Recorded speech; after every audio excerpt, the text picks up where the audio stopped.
우리가 이제 출애굽기 21장까지 왔습니다. 출애굽기 21장에 1절에서 36절을 보면 이제 인간 사이의 기본적인 규례들입니다. 그 법들입니다.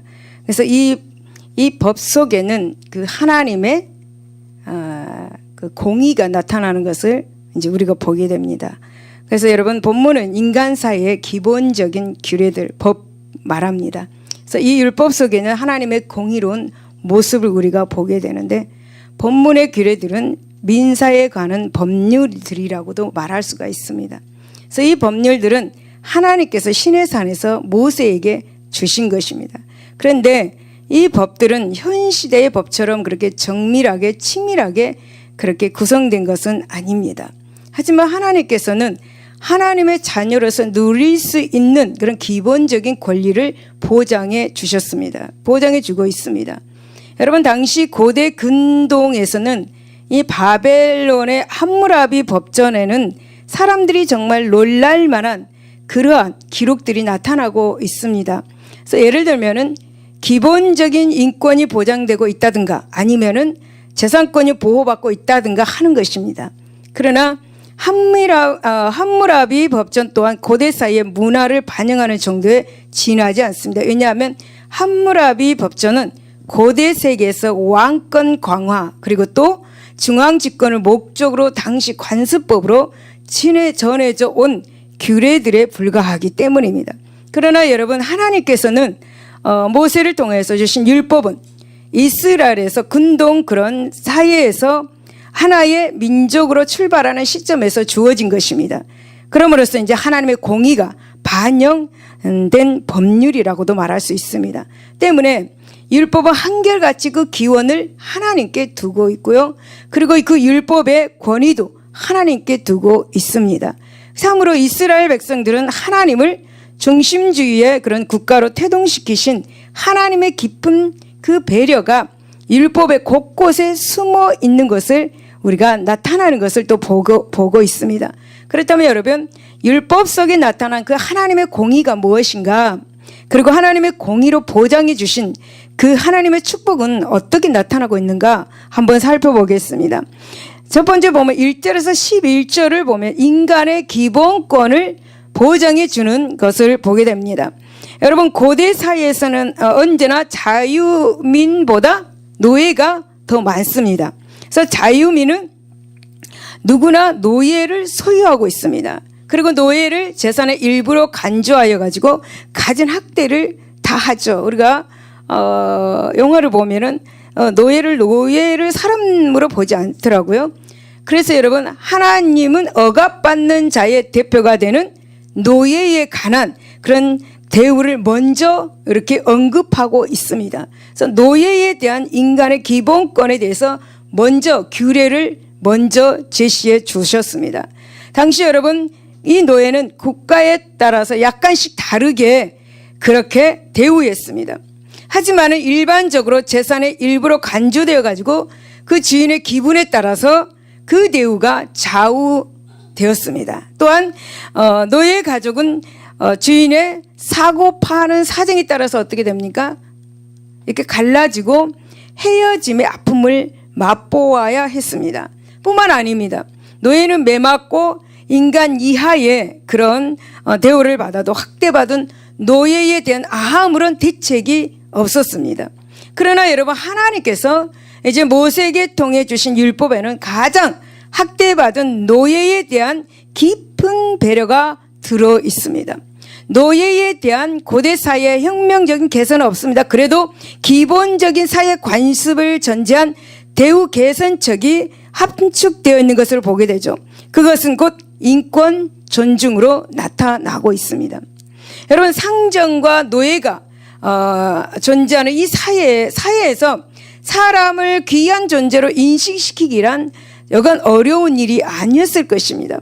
그래서 하나님의 인간들의 기본적인 사회 관습을 허용하되 인권에 관한 것은 하나님께 속해 있음을 명시하셨습니다. 즉 사회 제도나 노예 제도를 허용하셨습니다. 하지만 사람의 그 기본적인 권리 즉 생명의 귀중함에서 나온 기본적인 권리는 상전이라고 해서 마음대로 할 수가 없게 되었습니다. 때문에 우리는 인간 사이에서 주인과 종의 관계나 그리고 또 고용과 피고용의 관계를 어떻게 해야 됩니까? 성실과 사랑으로 유지하여야 한다라는 것입니다.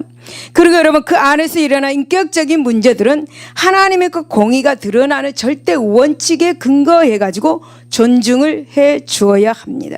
이것이 하나님께서 율법으로 보장해 주신 인간의 기본권입니다. 여러분 우리가 인간을 존중해야 하는 것 또 이는 하나님께서 당신의 공의로 세우신 율법의 정신입니다. 그러므로 우리는 이웃을 여러분 나보다 좀 못하다고 해서 무시해서는 안 될 것입니다.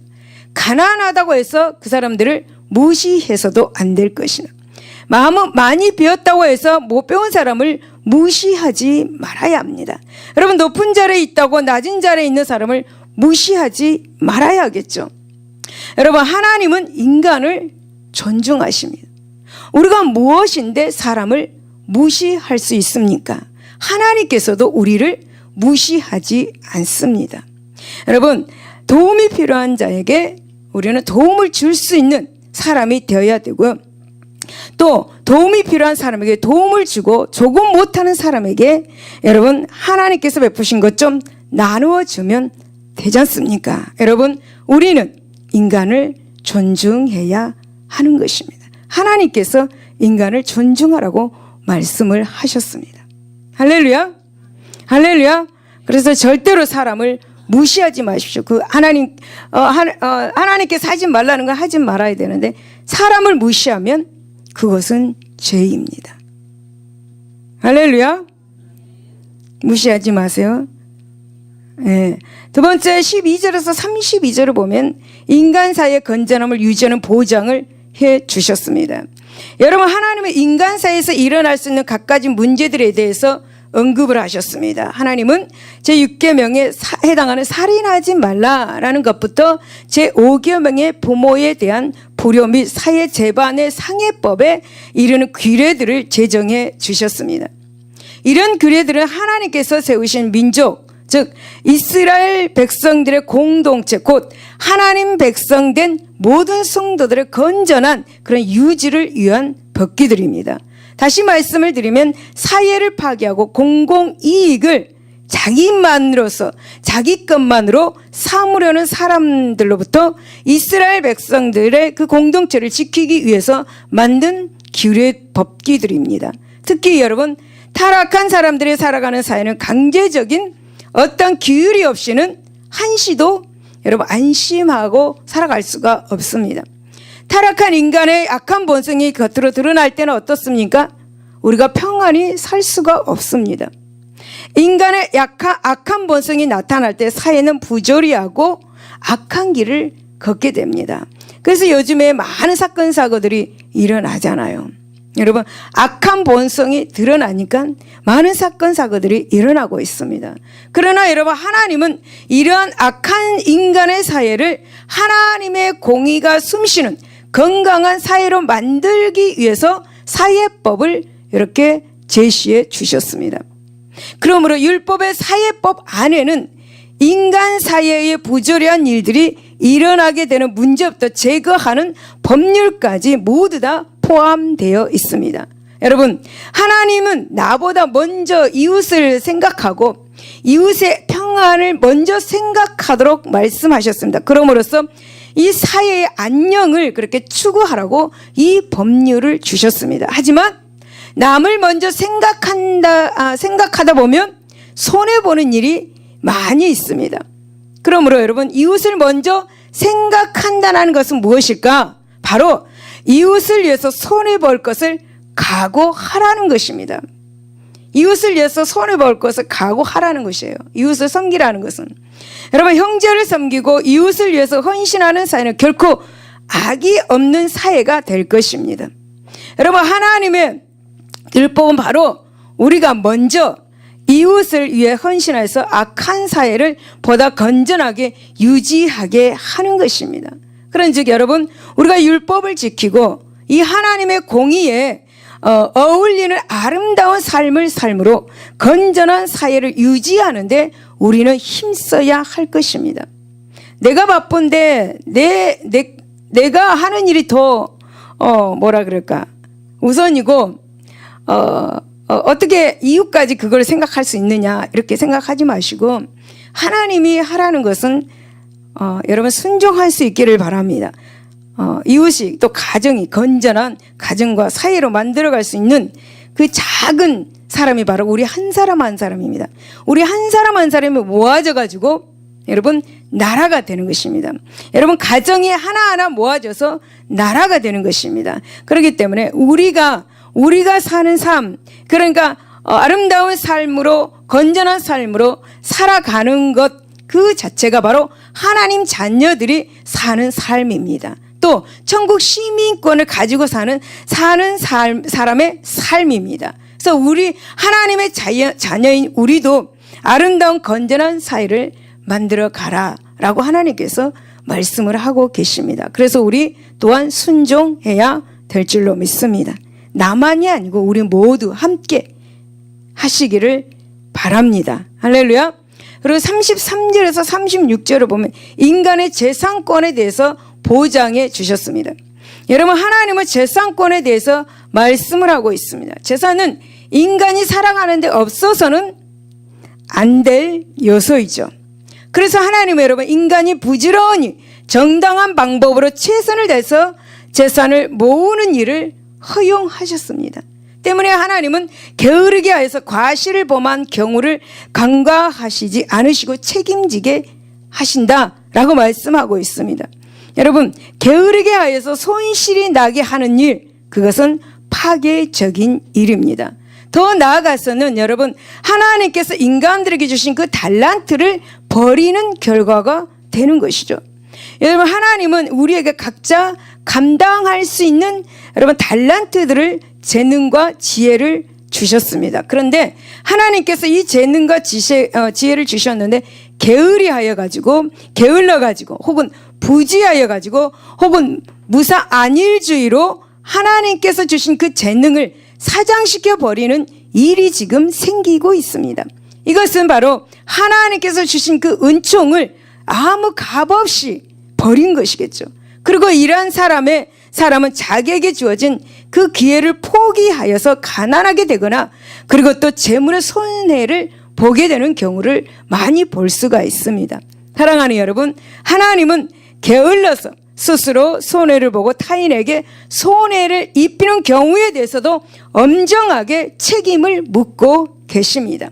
그리고 그 개인의 재산권이 보호되어야 한다고 규정하고 있는 것이죠. 즉 최선을 다해서 자기 재물을 모은 사람은 남의 재물에 대해서도 존중해야 한다라는 것이죠. 그런데 여러분 어떤 사람들은 자기의 손에 있는 물질만 귀중하게 여깁니다. 그래서 여러분 남의 물질을 써도 아깝지 않게 쓰고 아깝지 않다라고 씁니다. 그리고 무엇이든지 자기 돈으로 살 때는 아주 그냥 그런데 남이 살 때는 너무 맛있는 것을 너무 비싼 것을 이렇게 제시하는 경우도 있는 것을 보게 되죠. 그것은 바로 내 물질은 아까운데 남의 물질은 아깝지 않다라는 거예요.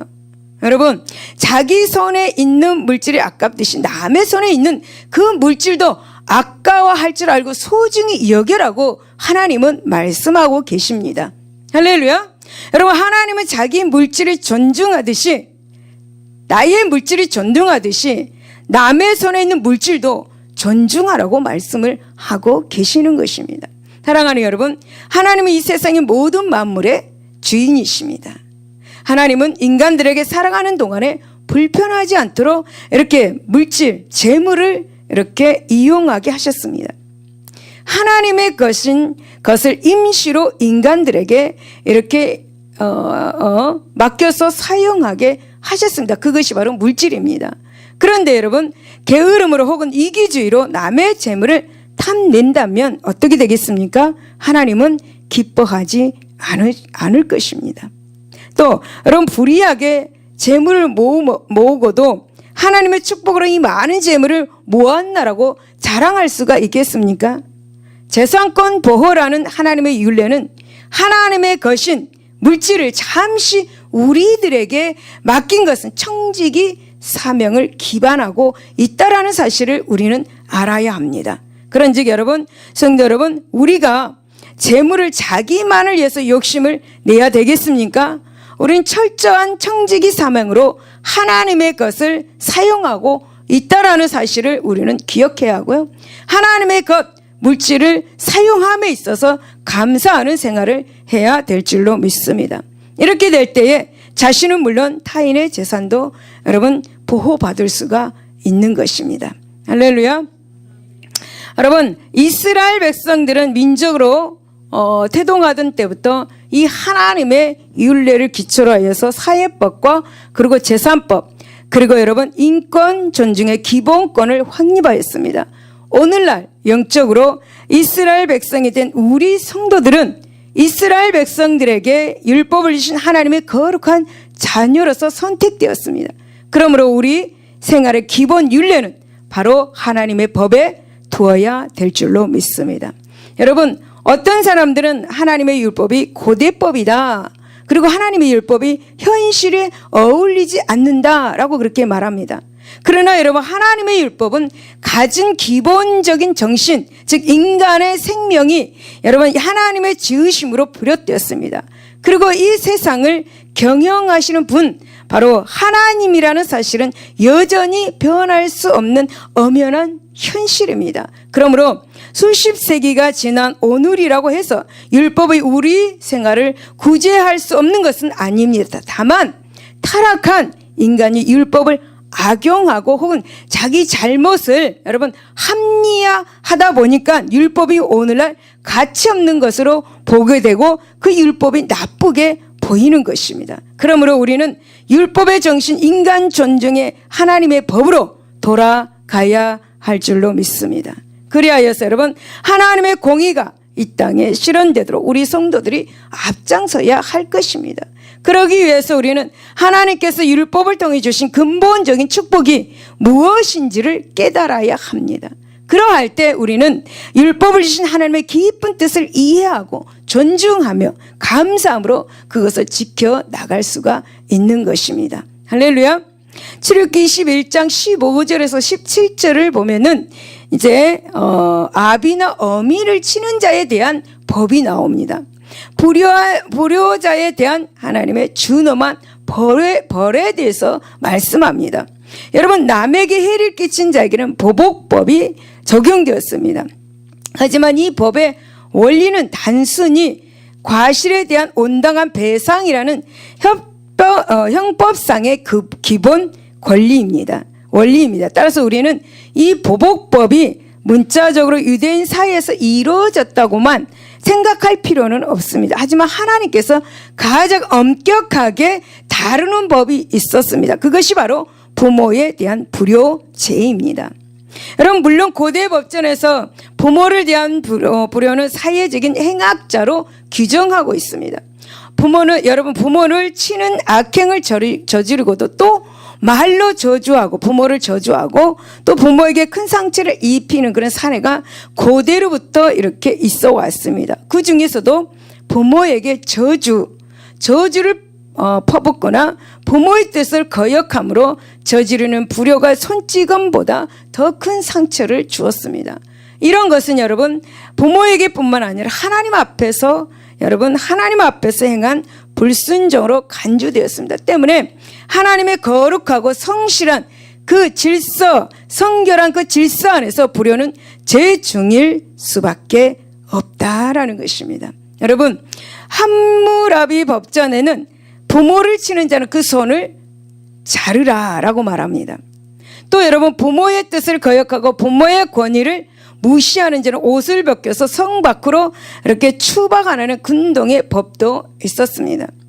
또 아테네에서도 부모를 소홀히 대하기만 하여도 시민권을 박탈하거나 노예로 삼아서 중노동을 시켰습니다. 여러분, 옛날에 우리나라에서도 불효는 멍석말이라고 하는 사형을 거하여서 동네에서 추방하였습니다. 또 동양적인 효도관에 보면 불효는 자기의 근본을 무시하는 태도로 극형을 면치 못했다고 합니다. 여러분, 율법에서도 마찬가지로 부모를 치는 자는 극형에 처했습니다.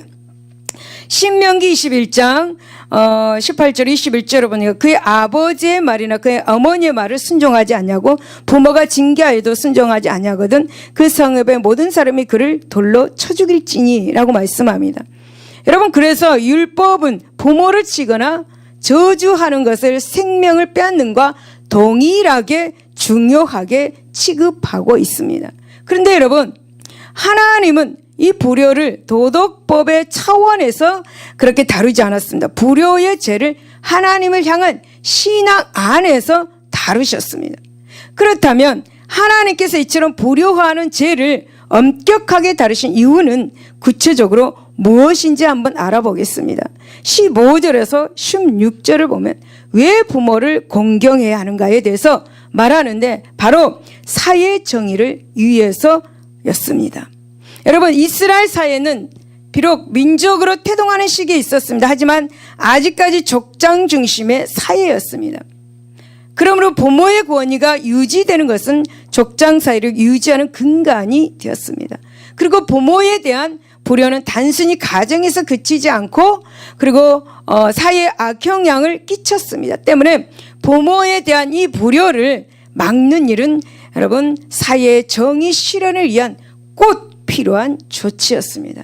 여러분, 오늘날 이 시대에 가정이 문제가 있으면 문제의 자녀가 나오고 그 자녀들이 무도덕한 행위가 사회에 악 영향을 끼치는 모습을 우리는 종종 보게 됩니다. 고대 사회에서도 여러분 이러한 현상은 여전히 있었습니다. 그래서 이러한 현상을 막기 위해서 대책으로 가정의 중요성을 강조하게 되었습니다. 그러므로 우리는 율법을 통해서 단순히 여러분 고대 세계를 여행했다라는 그런 생각만 가질 것이 아니라 곧 율법이 얼마나 현재적이고 그리고 실제적인 것을 우리는 깨달아야 할 줄로 믿습니다. 그리하여서 여러분 가정의 중요성과 하나님께서 강조한 그 불효에 대한 엄격함이 오늘날 어떤 교훈을 주는가를 새삼 확인하고 우리 가정에 그리고 사회에 적용해야 될 줄로 믿습니다. 가정을 잘 지키시기를 바랍니다.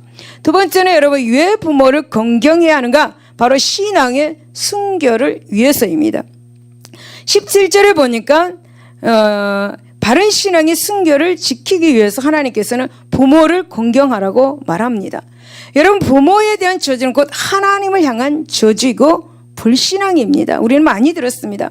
왜냐하면 부모는 이 땅에서 하나님을 대신한 권리를 가지고 있기 때문입니다.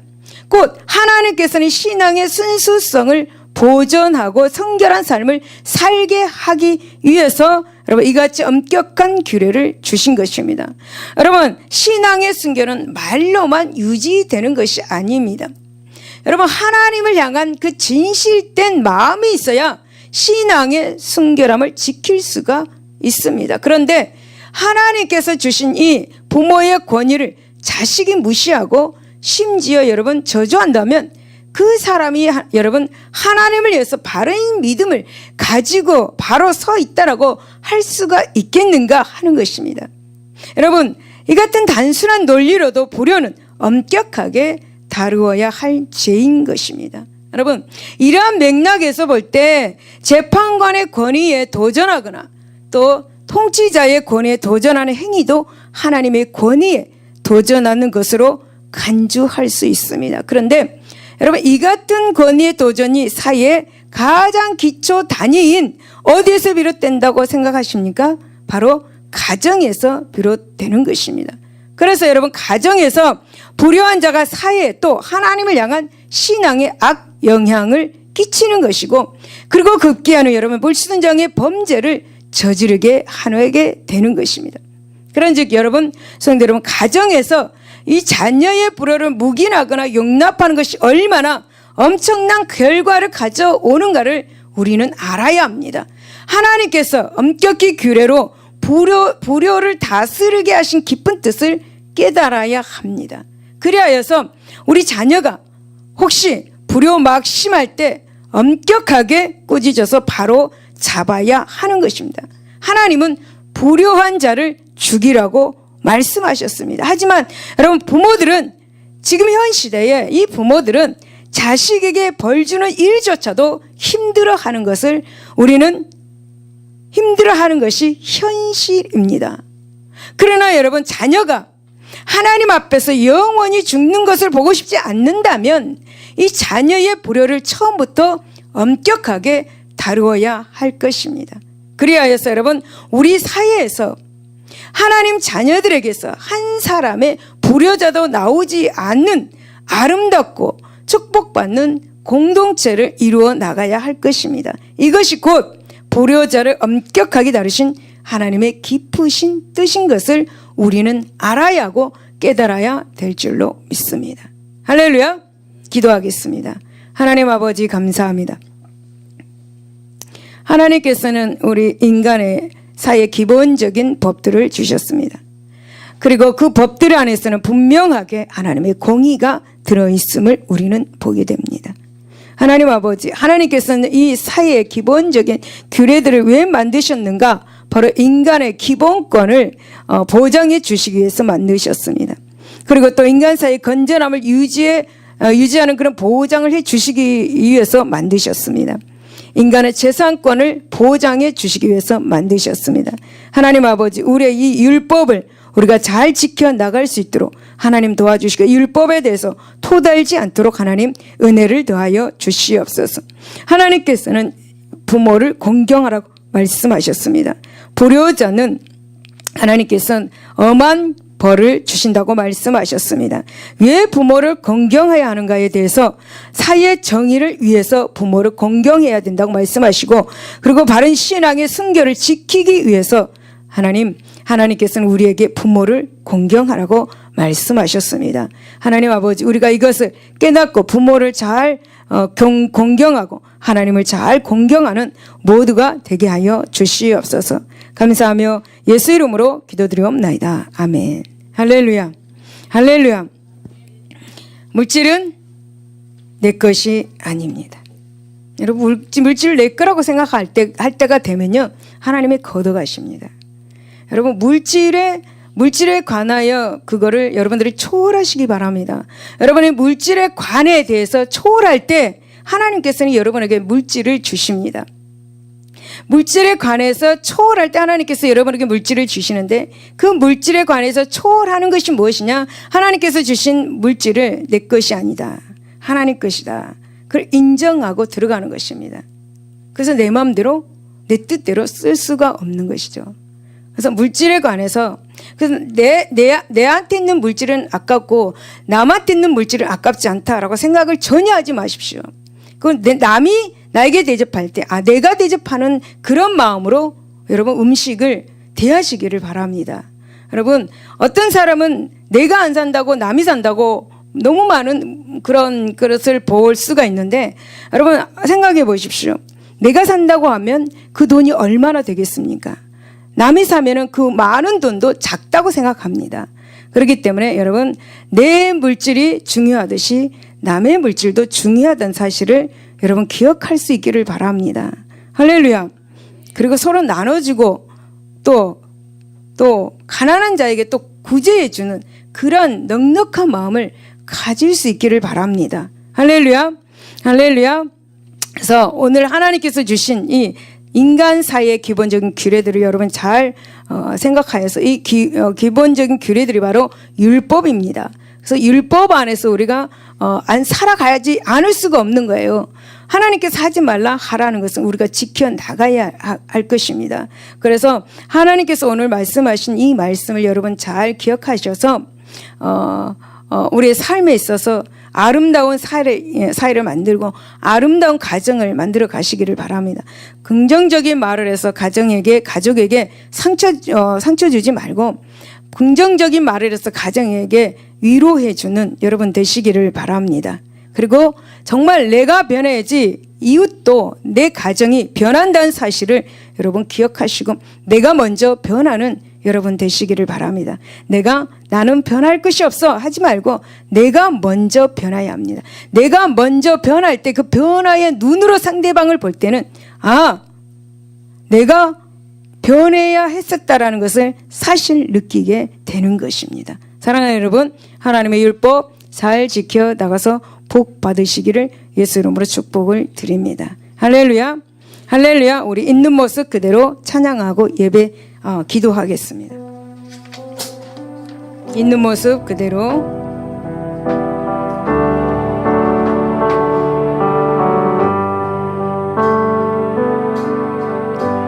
있는 모습 그대로, 있는 모습 그대로, 있는 모습 그대로 오시오.